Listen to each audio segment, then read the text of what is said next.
Saat itu, untuk pertama kalinya aku harus rela pulang larut malam karena mal di tempat aku bekerja sedang ada event.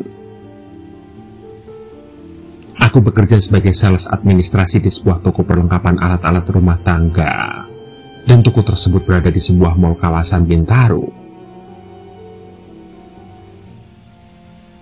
Selesai closing pukul 11:30 malam.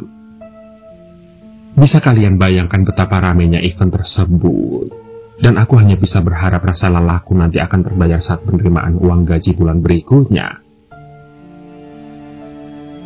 Hanya saja, rutinitas itu terasa berat untuk aku jalani. Oh iya, walaupun jam-jam segitu, angkutan umum masih ada yang beroperasi. Namun, aku tetap harus turun di pintu gerbang masuk komplek perumahan dan aku harus meneruskannya dengan jalan kaki untuk menuju ke rumah. Komplek perumahan yang aku lewati biasa disebut dengan nama Jalan Deplu. Hanya jalan inilah akses menuju rumahku yang berada di Jalan Swadaya. Meskipun tidak begitu jauh jarak yang ditempuh, tapi suasana tengah malam berjalan di komplek tersebut mampu merubah perasaanku menjadi tidak enak secara tiba-tiba. Ditambah petugas keamanan juga tidak terlihat di pos, ataupun sekedar untuk berkeliling komplek. Benar, sekalipun aku tidak melihat mereka. Aku hanya berpikir dan membedakan suasana saat biasanya aku pulang pukul 9:30 malam. Dan itu masih bisa dibilang cukup aman. Perbedaan itulah yang membuatku akhirnya terus memikirkannya. Namun ironisnya, ada yang bilang kalau kita sedang berjalan di tengah suasana yang sunyi dan sepi, pikiran kita tidak boleh kosong. Namun, waktu itu memang suasananya benar-benar sepi. Tidak nampak ada motor atau tukang nasi goreng yang lewat. Bahkan setiap penghuni rumah juga seakan sudah beristirahat di kasur mereka masing-masing. Singkat cerita, setelah aku berpikir banyak hal di dalam perjalanan, aku mulai merasa ada yang aneh. Aneh, karena kenapa aku masih belum juga keluar dari komplek perumahan ini. Tapi aku yakin aku tidak tersesat, karena aku sering melewati akses jalanan ini. Gelisah, panik, pikiranku kini juga sudah mulai bercabang. Ditambah badan juga sudah semakin lemah. Begitu juga langkah kaki yang seakan memerintahkanku untuk segera berhenti. Aku sudah tidak bisa mengontrol rasa takut dalam diriku. Karena setelah sekian lama aku berjalan, aku masih juga belum keluar dari komplek perumahan itu. Iya, aku sudah melewati portal, dan seharusnya itu sudah tidak begitu jauh menuju Jalan Swadaya. Tidak hanya itu, anehnya di saat aku merasa tidak kunjung keluar dari komplek perumahan ini, kini aku mulai menyadari sesuatu. Menyadari jika tidak ada satupun rumah yang aku kenal. Semuanya tampak berbeda saat aku biasa melewati jalanan ini. Lantas, aku pun berhenti sejenak. Aku kemudian mengatur nafas dan melihat ke sekeliling. Dan detik berikutnya terdengar sangat jelas suara langkah seseorang yang biasa kalau berjalan dengan menyeret sandalnya. Srek, srek, srek. Begitu suaranya. Suara itu berasal dari arah belakang tempat aku berdiri. Namun saat aku menoleh tidak ada siapa-siapa di sana. Dan yang lebih mengejutkan, lampu yang berada di tiap pinggir jalan dan di setiap rumah satu persatu redup. Sontak, tanpa pikir panjang aku segera bergerak melangkahkan kaki untuk melanjutkan perjalanan. Sayangnya, aku tidak sanggup berlari. Aku pun berhenti sembari menoleh ke belakang. Dan suara langkah seseorang dengan nada yang sama masih saja terdengar jelas. Nafasku sudah mulai sesak. Aku Aku hanya mampu berjalan 5 langkah dan aku pun berhenti. Aku menoleh ke belakang dan suara langkah seseorang dengan nada yang sama masih saja terdengar jelas. Begitu juga semua lampu yang tiba-tiba redup membuat jarak pandang semakin gelap. Hingga kini menyisakan tinggal satu tiang lampu tepat di tempat aku berdiri di bawahnya. Benar, itu seperti aku merasa seolah berada di antara kegelapan. Aku bahkan tidak yakin pada saat itu apa aku berada di komplek perumahan yang biasa aku lewati atau tidak. Dan saat suara langkah kaki itu tidak terdengar lagi, aku memejamkan mata, mengatur nafas dengan baik, kemudian berkata dalam hati, "Aku mohon izinkan aku lewat jalan ini, jangan ganggu aku ya," gumamku dalam hati. Setelah berulang kali aku berkata seperti itu, aku kemudian membuka mata perlahan. Namun, aku seketika langsung terbelalak, karena wajah kakek-kakek dengan kedua matanya yang besar dan bibir tersenyum melengkung, kini tepat berada dekat dengan wajahku. Butuh beberapa detik untuk memejamkan kedua mataku. Aku seolah-olah dipaksa untuk melihat wajah kakek tersebut. Bahkan aku tidak dapat berteriak, tapi jantung berdebar sangat kencang dan cepat. Singkat cerita, beberapa saat kemudian aku merasa sudah mulai lemas. Kedua mataku pun perlahan sudah mulai tertutup. Di saat itu antara sadar dan tidak sadar aku mulai seperti sedang berjalan namun dalam keadaan kedua mata terpejam. Hingga ketika tiba-tiba aku membuka kedua mata bersama dengan langkah kakiku yang berhenti, aku tersadar apa yang aku lihat di depanku adalah pintu pagar rumahku. Karena pagar rumahku tidak dikunci dengan gembok, aku lantas langsung membukanya dan berjalan cepat untuk mengetuk pintu rumah yang kini sudah dikunci. Hingga beberapa detik kemudian suara kunci pintu terbuka dari dalam rumah, dan itu membuatku merasa ada kelegaan di dalam hatiku. Singkat cerita, setelah pintu terbuka sepenuhnya, dan ternyata yang membukakan pintu adalah adikku yang berusia 10 tahun. Nampak, dia langsung mengucek mata kirinya. "Maaf ya, kakak pulangnya kemalaman," ucapku. Namun dia tidak membalas kata maafku. Dia terdiam sejenak. "Kakak diantar sama teman kakak ya? Kok tinggi banget?" ucapnya. Sontak seketika itu juga aku terkejut dan spontan menoleh ke belakang. Awalnya aku melihat kedua kaki yang kurus tidak menyentuh tanah. Itu sudah membuat nafasku tersentak dan mulai merasa mual. Perlahan kemudian aku mendongak sampai terlihat wajah yang menunduk melihat ke arahku. Dan benar kata adikku, makhluk itu sangat tinggi. Apalagi wajah itu adalah kakek-kakek yang aku temui di jalan barusan. Singkat cerita, keesokan paginya aku sakit demam dan terpaksa izin untuk tidak masuk kerja. Aku kemudian berniat untuk melupakan saja kejadian malam itu.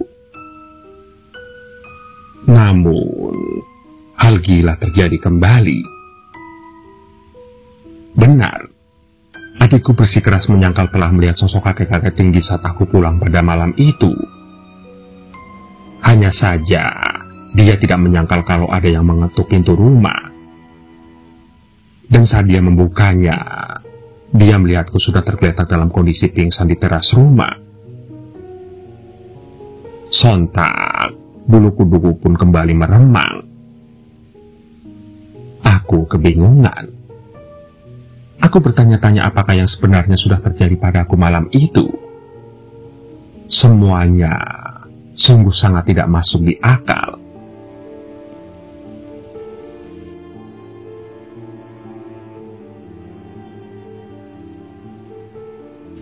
Namaku Wawan Kusmawan, asal Ciamis, Jawa Barat.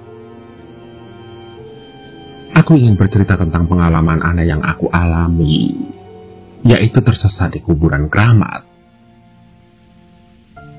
Cerita ini berawal saat aku pulang bertandang dari rumah temanku dan terpaksa harus melewati sebuah komplek kuburan keramat. Iya, hari itu aku berkunjung ke rumah temanku untuk sekedar silaturahmi. Awalnya aku ingin menginap di rumah temanku ini. Namun karena besok paginya aku harus mengantar ibu ke kota, maka aku harus pulang ke rumah. Dan singkat cerita, setelah pamitan pulang dengan keluarga temanku itu, aku segera tancap gas menuju ke rumah. Awalnya semua tampak seperti biasa. Namun saat aku akan melewati jalan yang biasa aku lewati, ternyata jalan itu ditutup sementara karena ada acara. Maka mau tidak mau aku harus melewati kuburan keramat di daerah itu. Waduh, aku harus lewat kuburan itu, gumamku dengan gusar dalam hati. Dengan perasaan ragu dan takut, aku kemudian memutar motorku dan melaju masuk menuju komplek kuburan keramat ini. Dengan siaga aku melaju melewati jalan setapak antara kuburan-kuburan. Aku tidak tahu pasti berapa luasnya. Namun, katanya area pemakaman itu tidak begitu luas. Mungkin sekitar 1 menit dari satu pintu ke pintu lainnya. Namun anehnya sudah kira-kira 5 menit berjalan, aku belum juga melihat pintu keluar makam.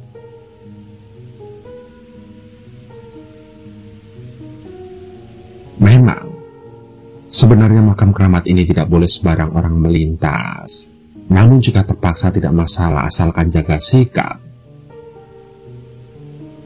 Di dalam komplek pemakaman ini terdapat kuburan sesepuh dan orang-orang yang dihormati pada zamannya.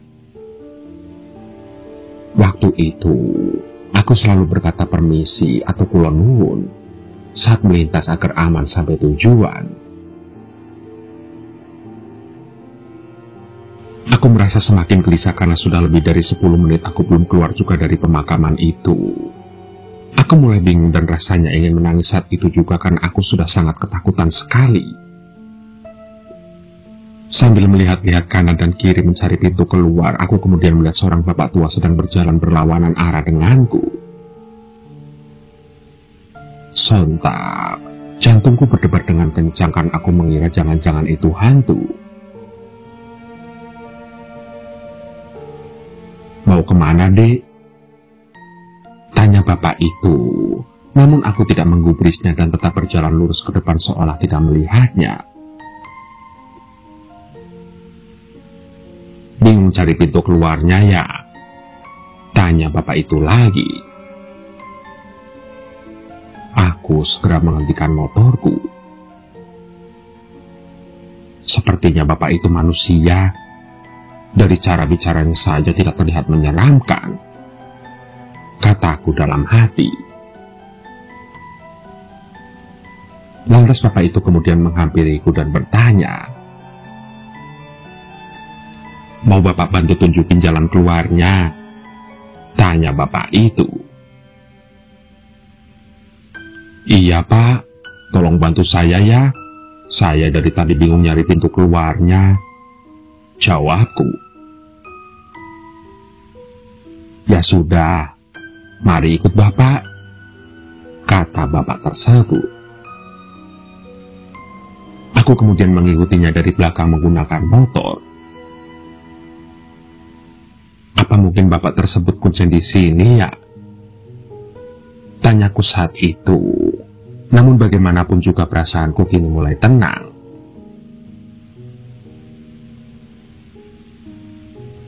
Terus saja aku berjalan mengikuti bapak tersebut. Namun kini perasaanku mulai merasa aneh. Karena setelah 3 menit berjalan, belum juga aku melihat pintu keluarnya. "Masih jauh, Pak?" tanya aku. Bapak itu kemudian berhenti dan membalikkan badannya melihatku. "Pulangnya besok saja, kamu nginep di sini dulu ya," Jawab bapak itu yang kemudian masuk ke dalam sebuah makam dan menghilang. Aku tidak percaya dengan apa yang aku lihat barusan. Sontak saja seluruh tubuhku merinding ketakutan dan seketika itu aku pingsan di tempat. Dan keesokan harinya saat aku terbangun, betapa kagetnya aku ternyata aku semalaman tidur di kuburan sambil memeluk gundukan tanah sebuah makam. Sontak aku pun segera berdiri dan menyalakan motorku yang tergeletak di sampingku, kemudian langsung tancap gas.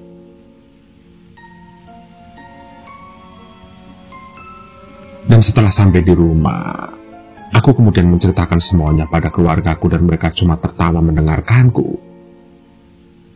Mereka tidak berpikir macam-macam, karena mereka mengira aku tidak pulang karena menginap di rumah temanku tersebut. Tidak hanya dialami oleh Wawan, kisah horor tersebut juga dialami oleh kakek nenek saya sekitar tahun 70-an. Ketika itu belum ada alat transportasi yang ramai seperti sekarang, sehingga berpergian dari kampung ke kampung lainnya hanya dapat dilakukan dengan berjalan kaki. Cerita berawal dari perjalanan pulang kakek dan nenek saya yang waktu itu masih muda. Beliau pulang dari rumah orang tuanya yang berjarak sekitar 7 kilometeran. Saat itu hari sudah sore menjelang maghrib yang disertai hujan rintik-rintik dan sedikit kilat. Hingga di tengah perjalanan antara dua kampung tersebut, terdapat sebuah kampung yang namanya Kampung Cibuyut. Sebuah kampung bikinan Belanda yang hanya dihuni oleh kepala bagian, mandor, dan beberapa karyawan perkebunan karet. Dan beberapa ratus meter sebelum Kampung Cibuyut ada lahan pekuburan. Orang-orang di sana menyebutnya kuburan gede karena ukurannya yang sangat luas.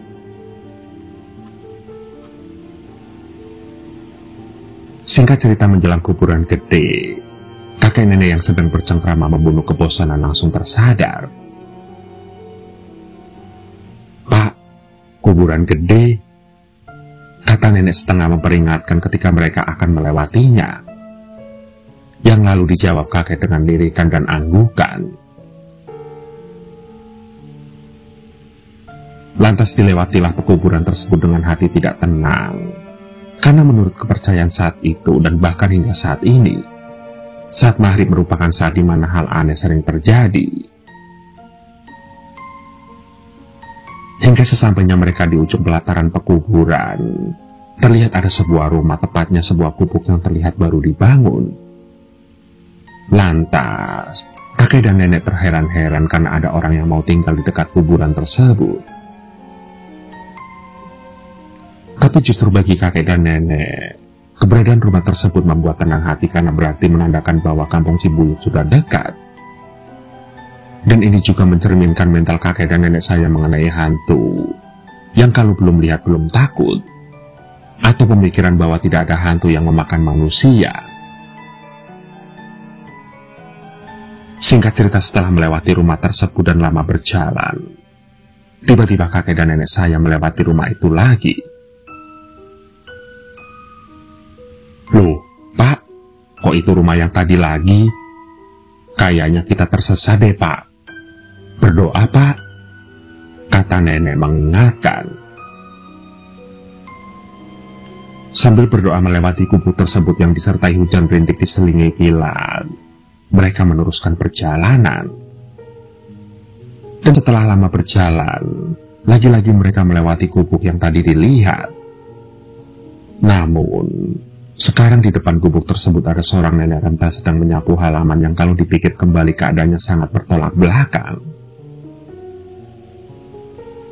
Kenapa? Karena saat itu menjelang maghrib, hujan rintik. Menyapu halaman adalah kombinasi keanehan yang sempurna. Namun, lagi-lagi itu dianggap berkah oleh kakek saya. Karena dengan adanya orang lain berarti bisa dimintai tolong untuk sekedar menanyakan arah jalan. "Permisi Nyi, numpang nanya, jalan ke arah Cibuyut kemana ya?" tanya kakek. "Itu ke sana, lurus saja," ujar si nenek yang sedang menyapu dengan suara parau yang seakan muncul dari kedalaman sumur.